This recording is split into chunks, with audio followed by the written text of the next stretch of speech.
आपण प्रकरण तिसरं विभाजन मूल्य यामध्ये वैयक्तिक श्रेणी याच्यावर आधारित गणित आपण पाहू। उदाहरण आपण घेऊ सुरुवातीला खालील माहितीच्या आधारे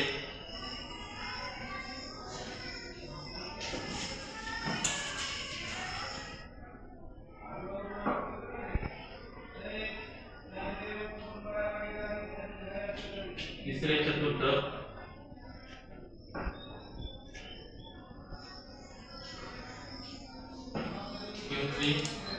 काढा। मग आपल्याला त्या ठिकाणी संख्या मांडायच्या 20 28 31 18 19 17 32 33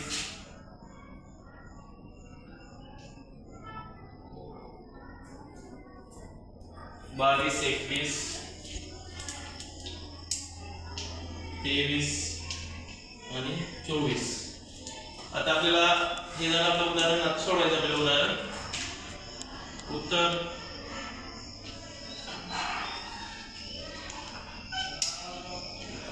प्रथम संख्या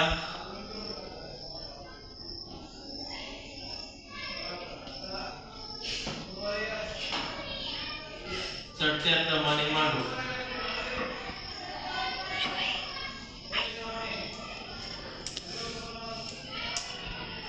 मग आपल्याला इथे चढत्या क्रमाने संख्या मांडायची आहे।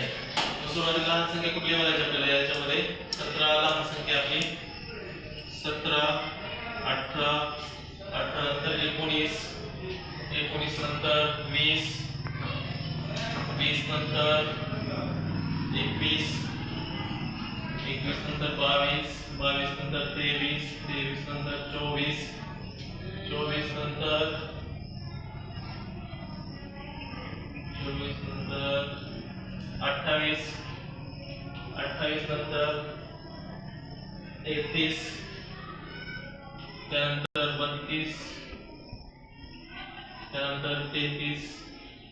ठीक आहे, आता आपल्याला संख्या मोजायची 1 2 3 4 5 6 7 8 9 10 11 12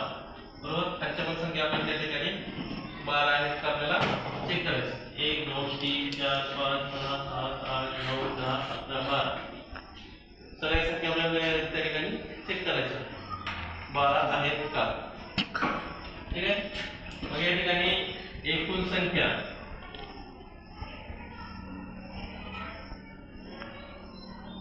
n बरोबर 12। एकूण संख्या n बरोबर किती आली आपल्या त्या ठिकाणी 12। आपल्याला काय करायचं तिसरे चतुर्थ काढायचे। म्हणून या ठिकाणी लिहायचे तिसरे चतुर्थ Q3 बरोबर 12 तिसरे चतुर्थ Q3 बरोबर 3 कंसात n अधिक 1 भागिले 4 चार पदाचे मूल्य।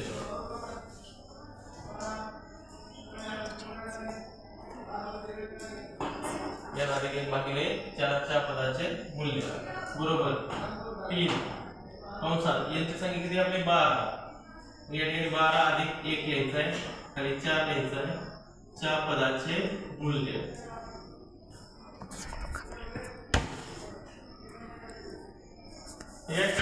आता आपल्याला त्या ठिकाणी काय करायचंय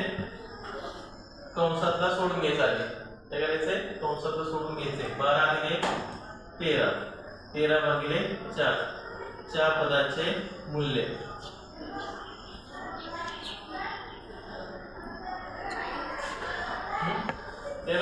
आता आपल्याला त्या ठिकाणी भागाकार करायचा आहे बरोबर 4 1 4 4 3 12 बरोबर। खाली किती राहिले 1 वर 0 घ्यायचा 4 2 8 मग 0 घ्यायच्या आधी 3 च्या वरती राहिलेला पॉईंट घ्यायचा 4 2 8 खाली किती राहिले 2 खाली किती राहिले 2 मग 2 वरती घ्यायचा आपण 0 घेतला किती झाले 20 4 5 20 मग या ठिकाणी झालं आपलं 3.25 मग या ठिकाणी आपण पुढे 3 Q3 बरोबर 3 गुणिले 3.25 काय 3.25 झालं 4 ने आपण याला भाग घेत 13 ला ठीक आहे ना 3.25 बरोबर याच्या पुढे लिहू आपण आता याचा आपल्याला काय करायचं 5 ने 15 किंवा 3 नंबरचे 15 केले तरी जमते मग हातचा किती आला 1 3 गुणिले 6 ने किती 7 त्यानंतर 3 3 9 आता पॉइंट किती आपला एक घरानंतर 3 नंतर काय पॉइंट आहे या घरानंतर एक घरानंतर काय आपला पॉइंट 9.75 आपलं उत्तर आलं आता 9.75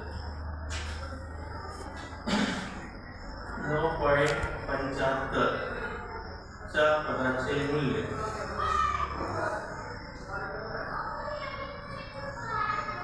आणि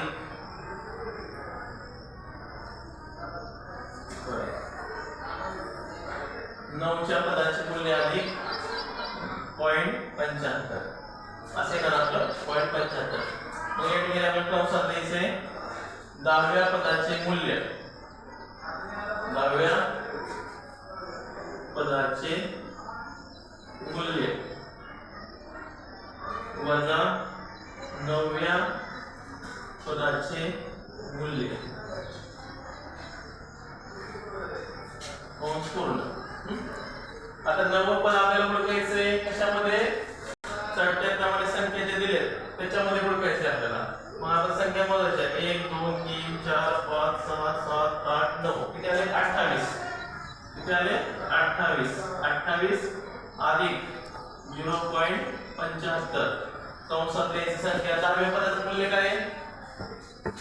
परत संख्या मोजायच्या 1 2 3 4 5 6 7 8 9 10 किंवा तुम्ही पाठीमागे पण म्हणू शकता 12 संख्या जवळ मोजली 10वी संख्या आपल्याला भेटली किती आली 31 किती आली 31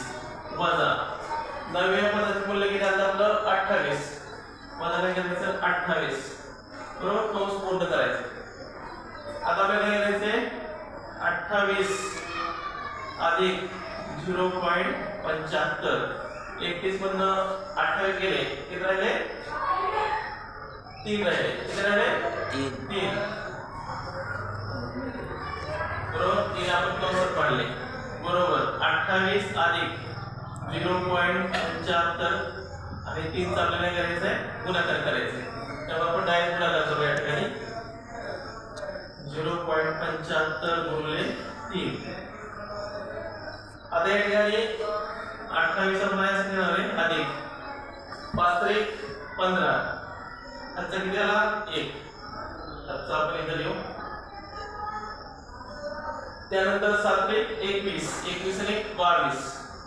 किती आले 22 केला आपण 0 शी 0 तर 0 नाही तरी काय अडचण नाही आणि नेला तरी काय अडचण नाही मग या ठिकाणी किती आला आपलं 2.25 किती उत्तर आलं आपलं अपूर्णांक संख्येमुळे आपण इथे काय लिहिणार आहे 2 च्या पुढे पॉइंट लिहिणार आहे अपूर्णांक म्हणजे काय जे रो नंतर पॉइंट आला मग आपण अपूर्णांक म्हणतो आता काय करायचं आपल्याला याची बेरीज करायची 28 अधिक 2.25 28 29 30 30.25 काय उत्तर आपलं 30.25 कोणी दिलेलं तिसरे चतुर्थ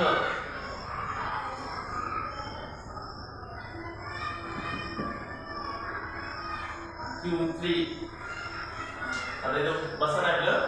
बरोबर 30.25 किती उत्तर आलं आपलं 30.25 समजलं तुम्हाला कसं सोडवलं हो समजलं ना ठीक आहे आता या ठिकाणी विद्यार्थी मित्रांनो तुम्हाला व्हिडिओ